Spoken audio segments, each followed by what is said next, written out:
Dès le début du XXe siècle, il entame une brillante carrière théâtrale dans des rôles de jeunes premiers romantiques, notamment dans Claudine à Paris 2 et avec Colette, Ruy Blas de Victor Hugo et Adrienne le couvreur d'Eugène Scribe.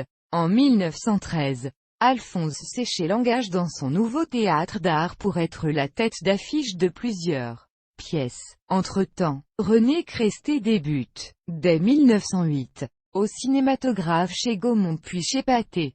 Peu d'informations subsistent sur les films qu'il a tournés à cette époque, si ce n'est La chatte métamorphosée en femme, 1910, réalisé par Michel Carré pour la Société cinématographique des auteurs et gens de lettres, SCAGL, de Charles Pathé, en 1912. C'est Léonce Perret qui le met en valeur dans une série de courts-métrages de la Gaumont, parmi lesquels La Bonne Hôtesse, 1912, avec Suzanne Grandet, Par l'amour, 1913, avec Jean Aimé, Son or, 1915, avec Yvette André-Yor, Dernier amour, 1916, avec Valentine Petit, et Le roi de la montagne, 1916, avec Fabienne Fabrège. Au début de la Première Guerre mondiale, René Cresté s'engage dans l'armée et participe activement au combat. Blessé et démobilisé, il reprend du service chez Gaumont fin 1915. Il retrouve Léonce Perret pour quelques productions.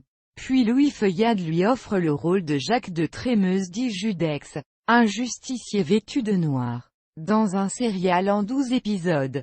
Ses partenaires sont Yvette André-Yor, Louis Lebas, Musidora, Édouard Maté, Marcel Lévesque et le petit René Poyen. Tous des habitués des films de Feuillade. Le succès est considérable. René Cresté, déjà très prisé par le public féminin, devient une immense vedette en incarnant ce héros positif qui vole au secours des opprimés. Une suite est tournée l'année suivante avec la même équipe. La nouvelle mission de Judex, moins réussie que la précédente mais qui va faire entrer définitivement l'acteur dans le panthéon du cinéma. Par la suite, René Cresté retrouve des personnages intéressants dans deux ciné-romans de Louis Feuillade, celui du jeune aventurier d'Antimine, 1918, et celui du soldat Bertin réformé de guerre dans Vendémiaire, 1918. Mais pour le public son nom reste irrémédiablement associé à celui de Judex. Soucieux de son image, il décide alors de prendre en main sa carrière.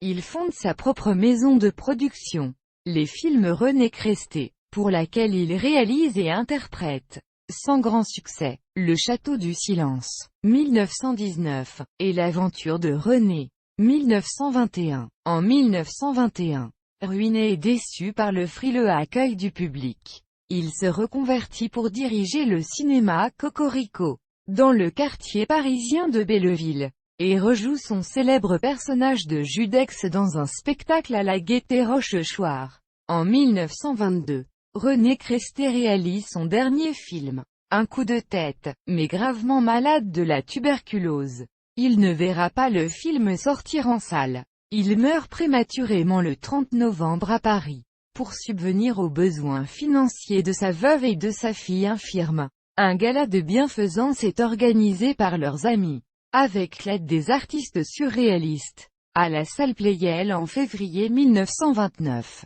Bref répit qui n'empêchera pas sa fille Renée de le suivre dans la tombe 3 mois plus tard. Il est inhumé au cimetière Montmartre avec sa fille Renée, dans la 26e division, avenue Berlioz, derrière la tombe de la cantatrice Laure Cinti d'Amoro. Une ligne de tombes les sépare.